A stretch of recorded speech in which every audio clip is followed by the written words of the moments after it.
Literature festival के हवाले से अगर हम बात करें कि क्या आपको लगता है कि इन चीज़ों को हमें रिवाइव करने की ज़रूरत है? देखें, ऐसे प्रोग्राम जब कश्मीर में आते हैं तो कहीं ना कहीं बहुत सारे अलग स्टेट्स में जो लोग रहते हैं उनको एक दूसरे से जोड़ देते हैं। इनका मेन एम यही होना चाहिए कि आप लिटरेचर को, आपके हिस्ट्री को, आपकी कंट्री की सभ्यता को आगे लेके आएँ। और आज आप यहाँ देख रहे हैं ऑलरेडी कि बहुत सारे अलग अलग इंडिया के अलग अलग कोनों से, स्टेट से स्पीकर्स आए हैं, ऑथर्स आए हैं, राइटर्स आए हैं। तो और ऑडियंस में यंग बच्चे हैं, स्कूल के बच्चे हैं, कॉलेज के हैं, यूथ है। तो कहीं ना कहीं जब वो इन इंस्पायरिंग लोगों को मंच पे बैठा सुनते हैं तो एक मोटिवेशन उनको भी मिलता है। अगर हम कहें कि इससे क्या फ़ायदा होगा, क्या फ़ायदा नहीं होगा, मैं कहती हूँ ऐसे प्रोग्राम्स ज़्यादा से ज़्यादा करने चाहिए ताकि हमारे बच्चों को, हमारे युवाओं को इससे मोटिवेशन मिले। आपने देखा एक 13 साल की बच्ची ने आज अपनी नई किताब, जो पोएम्स उन्होंने लिखी हैं, उसके बारे में बात की और वो लास्ट ईयर भी थी। तो कहीं ना कहीं लास्ट ईयर के इस फेस्टिवल से उनको एक इंस्पिरेशन मिली है कि उन्होंने आज अपनी किताब लिखी है इतनी छोटी उम्र में, और आज उसका उन्होंने यहाँ पे लॉन्च भी किया है। तो ऐसे ही बहुत सारे और बच्चे हैं जो इनसे इंस्पायर होंगे और उनकी कहानियों को सुनेंगे, एक रोल मॉडल के जैसे इन इंस्पायरिंग लोगों को देख के आगे बढ़ेंगे। तो मैं कश्मीर लिटरेचर फेस्टिवल युवराज जी को बहुत बहुत और उनकी पूरी टीम को बहुत बहुत बधाई देती हूँ कि आज उनका 3रा साल है और उन्होंने गिव अप नहीं किया और कांस्टेंट प्रयास करके, एफर्ट करके उन्होंने आज 3rd एडिशन की ओपनिंग की। और उनको बहुत बहुत बधाई एंड शुभकामनाएं। एंड आई होप अगले साल इससे और भी बड़े स्तर पर, बड़े लेवल पे इस फेस्टिवल की ओपनिंग होगी। मैडम, अगर हम बात करें कि एक ज़माना था और उस ज़माने के हवाले से या जो मौजूदा दौर है, आप इसको कैसे देखते हैं? अगर हम खासकर बात करें कि जो एक कहानी थी, अगर हम बात करें कि जो राइटर्स, ऑथर्स, और पुराने ज़माने का दौर अलग था और ये ज़माना जो है इसमें कंप्यूटर है, डिजिटल दौर है, कैसे आप इसको दोनों को जोड़ सकते हैं? देखिए, आप सही कह रहे हैं कि आज हम एआई के ज़माने में हैं, डिजिटल ज़माने में। आजकल बच्चे किताब उठाते नहीं हैं, किंडल में पढ़ लेते हैं या फिर ऑनलाइन पढ़ लेते हैं। तो ऐसे फेस्टिवल्स का होना और ज़्यादा ज़रूरी हो जाता है। जैसे कि मैं बच्चों की तालीम पे ज़्यादा फोकस करती हूँ, महिलाओं को सशक्त करने में हमारे जो प्रोग्राम्स हैं फाउंडेशन के वो चलते हैं। तो मैं उनको हमेशा ये कहती हूँ कि तालीम जो आप हासिल करते हैं वो आपकी टेक्स्ट बुक, नोटबुक्स में आपके हाथ में होना उनका बहुत ज़रूरी है। तो आज जब डिजिटल, ऑनलाइन हर चीज़ अवेलेबल है तो क्या किताब एक सेकंड ऑप्शन बन के रह गई है?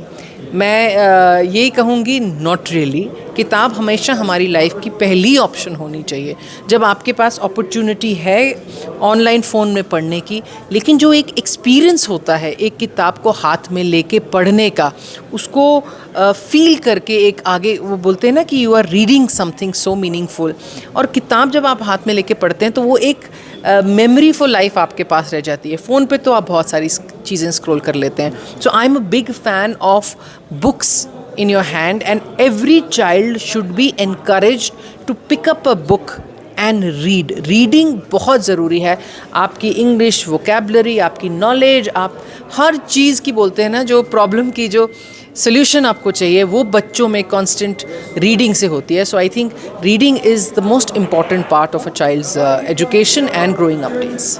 मैडम, आपने बहुत ज़्यादा काम की है हेरिटेज के हवाले से, एजुकेशन के हवाले से, ख़ासकर अगर हम बात करें कि जो बॉर्डर विलेजेस है, जो टेररिज्म इफ़ेक्ट इलाके रहे हैं, क्या आपको लगता है कि उन इलाकों में भी जो है एक बहुत बड़ा एक संदेशा देना चाहिए हिस्ट्री के हवाले से या हेरिटेज के हवाले से? देखिए, आप अगले साल अगर मैं इस फेस्टिवल में दोबारा आई तो आप खुद देखेंगे कि हमारे बॉर्डर विलेज के बहुत सारे बच्चे इसमें पार्टिसिपेट करेंगे।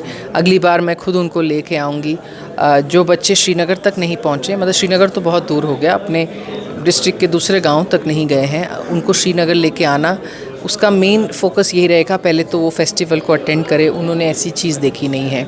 दूसरा, इंस्पायरिंग लोगों को सुने, उससे मोटिवेट हों और कहीं ना कहीं एक बहुत पॉजिटिव मैसेज लेके वापस जब अपने बॉर्डर गांव पे जाएंगे तो सबको बताएंगे कि हम वहाँ क्या देख के आए और इस दायरे से भी बाहर एक बहुत सुंदर बड़ी दुनिया है जिसे जीने का हक उनको है।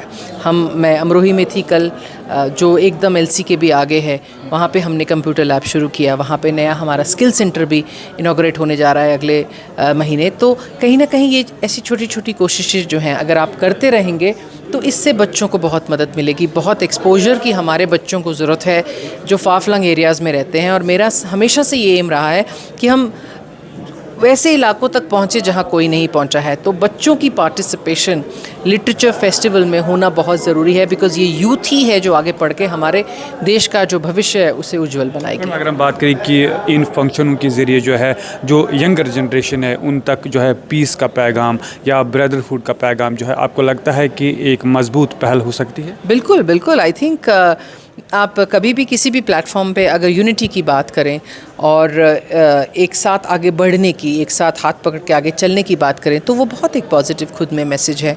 और मैंने खुद देखा है from the remotest possible area to cities, I think the respect for the country comes first. हम सब की पहचान हमारे देश से है, हम भारतीय हैं, हम इंडियन हैं, हमारी पहचान सबसे पहले उसी से आती है। और ये जज्बा हम हर हिंदुस्तानी में होना बहुत ज़रूरी है। मैं तंगधार में गई, वहाँ पे शौर्य गाथा जो वॉर मेमोरियल बना है, वहाँ पे बहुत सारे जवानों के नाम लिखे थे। उसमें से बहुत सारे नाम थे राजरिफ के, जो मेरे फादर की यूनिट भी रही हैं, 3rd राजरिफ उन्होंने कमांड की है।